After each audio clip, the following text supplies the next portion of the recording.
দক্ষিণ দিনাজপুরে আত্রেই নদীর যে অংশটি বাংলাদেশে আছে তার উপর রবারের বাঁধ দিয়েছে বাংলাদেশ। এই অস্থায়ী বাঁধের কারণে দিনাজপুর বালুরঘাটবাসী জল পাবে না। এ বিষয়ে বহুবার সরব হয়েছেন মুখ্যমন্ত্রী।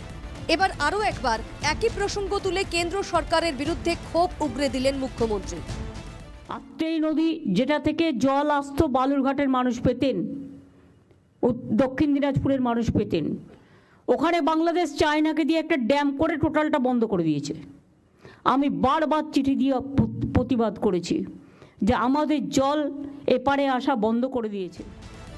বাংলাদেশের বাঁধের জেরে জল পাচ্ছেন না দক্ষিণ দিনাজপুর বালুরঘাটবাসী। মুখ্যমন্ত্রীর ক্ষোভের সায় দক্ষিণ দিনাজপুরের তৃণমূল নেতৃত্বেরও। দলের এবং সরকারের পরিষ্কার স্ট্যান্ড বলে দিয়েছেন। আমরা মুখ্যমন্ত্রী মমতা বন্দ্যোপাধ্যায়ের বক্তব্যের এবং তার স্ট্যান্ড পয়েন্টের সঙ্গে সম্পূর্ণভাবে আমরা একমত। পাল্টা আত্রেই নদীতে বাংলাদেশের তরফে ড্রেজিংয়ের প্রস্তাবে মুখ্যমন্ত্রীর অনুমতি না দেওয়া নিয়ে রাজ্য সরকারকে তুলোধনা কেন্দ্রীয় মন্ত্রী সুকান্ত মজুমদারের।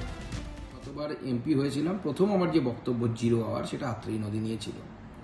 তা নিয়ে দ্বিপাক্ষিক বৈঠকে আলোচনা হবে। কেন্দ্রীয় বিদেশ মন্ত্রকের তরফ থেকে এই বিষয়টি আমাকে জানানো হয়েছিল এবং এই বিষয়ে চলছে, কিন্তু আইনগত সমস্যা আছে। সেটা বাংলাদেশের তরফ থেকে আত্রেই নদীর ড্রেজিংয়ের জন্য প্রস্তাব এসেছিল কেন্দ্র সরকারের কাছে।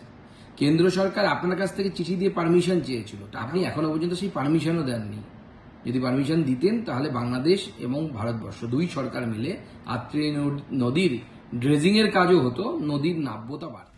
নদী বিশেষজ্ঞদের দাবি দুদেশের আন্তর্জাতিক নদীর সম্পর্ক রয়েছে। বিষয়টিকে মাথায় রেখে দীর্ঘমেয়াদী সমাধান সূত্র বের করা উচিত। দক্ষিণ দিনাজপুর জেলার কুমারগঞ্জ ব্লকের সমজিয়া থেকে 1200 মিটার দূরে একটা রাবার বাঁধ বাংলাদেশ সরকার দিল।